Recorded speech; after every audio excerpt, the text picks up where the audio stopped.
नमस्कार, नमस्ते। और आज के ब्लॉग की शुरुआत हो रही है। सुबह में मैंने पूजा कर ली है और पूजा करने के बाद मैं लग गई हूँ खाना बनाने। और खाना बना लिया था, पूरा नाश्ता बना लिया था क्योंकि मेरे हस्बैंड जी को कहीं जाना था, तो खाना मैंने पूरा बना लिया था। और ये मैं दाल को रोस्ट कर रही हूँ। ये अरहर की दाल है, तूर की दाल इसको यहाँ बोलते हैं। इसको मैं रोस्ट करके रख रही हूँ क्योंकि रोस्ट किया रहता है तो जैसे मेरे वर्किंग डेज़ में मुझे थोड़ा मदद मिल जाता है। तो मैं ऐसे ही दाल बनाती हूँ। मैं रोस्ट पहले दाल को ला के ना उसको एक बर्तन में उसको रोस्ट करती हूँ, और जब उसमें अरहर दाल की स्मेल आने लगती है, थोड़ा वो लाल होने लगता है, तो उसके बाद में जैसे कुकर में पानी, अरहर दाल, तेज़पत्ता, नमक, हल्दी, थोड़ा सा तेल डालती हूँ और एक टमाटर भी डालती हूँ, पर मेरे बेटे को पसंद नहीं है तो इसलिए मैंने अभी नहीं डाला है। और ये हमारी माता जी पूजा करते हुए, और इधर मैंने लगा दिया था वॉशिंग मशीन क्योंकि बहुत सारे कपड़े हो जाते हैं। और आज बनाया था नाश्ते में रोटी, बीन्स आलू की सब्ज़ी, और इसके अलावा बच्चों के लिए पानी बहुत सारा गर्म किया था, और ये दही, ये नाश्ते में था, और ये दाल। अब मैं शेयर कर रही हूँ अपने बड़े बेटे रौनक की ड्राइंग्स। उसने विराट कोहली की बहुत अच्छी ड्राइंग बनाई है।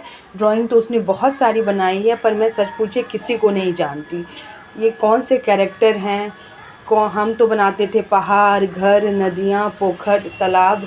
आजकल के बच्चे पता नहीं ये राक्षस हैं कि कोई आदि पुरुष हैं कि कोई महान पुरुष है या कोई फिल्म स्टार है, कुछ भी पता नहीं है। पर जो भी उसने बनाया था बहुत मेहनत से बनाया था, तो मुझे अच्छा लगा, तो मैं आप लोगों के साथ शेयर कर रही हूँ।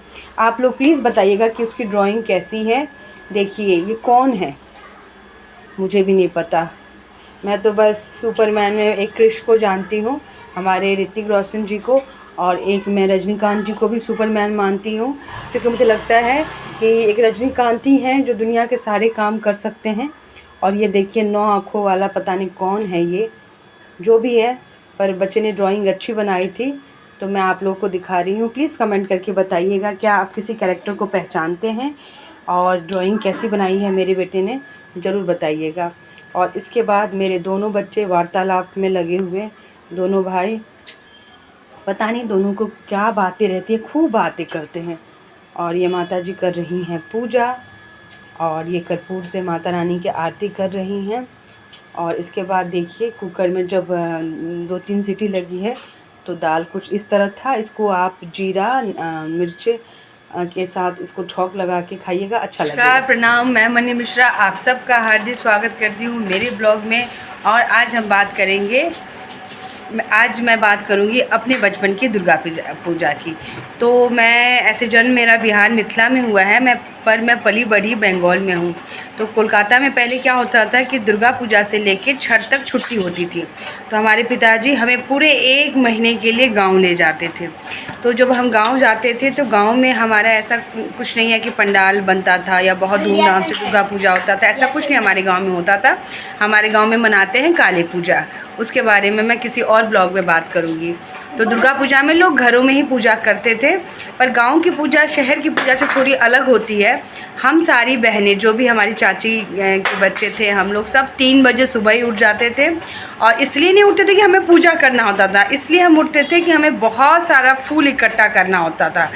फूल लेने के लिए पता नहीं हम लोग कहाँ कहाँ चले जाते थे, और जो सबसे ज़्यादा फूल लेके आता था, लगता था कि दुनिया का सबसे काबिल बंदा, सबसे होशियार, सबसे समझदार वही है। और जिसके पास फूल कम होता था, उसको ऐसा लगता था कि आज मेरी मतलब अचीवमेंट कुछ कम रह गई। और हम लेके आते थे पूजा पाठ के नाम पे। मुझे लगता है कि हम लोग जाते थे, हम लोग हनुमान चालीसा पढ़ लेते थे, दुर्गा चालीसा पढ़ लेते थे, और 1-2 आरती गा लेते थे, वही होता था। और शाम को हम लोग गला फाड़ फाड़ के आरती गाते थे।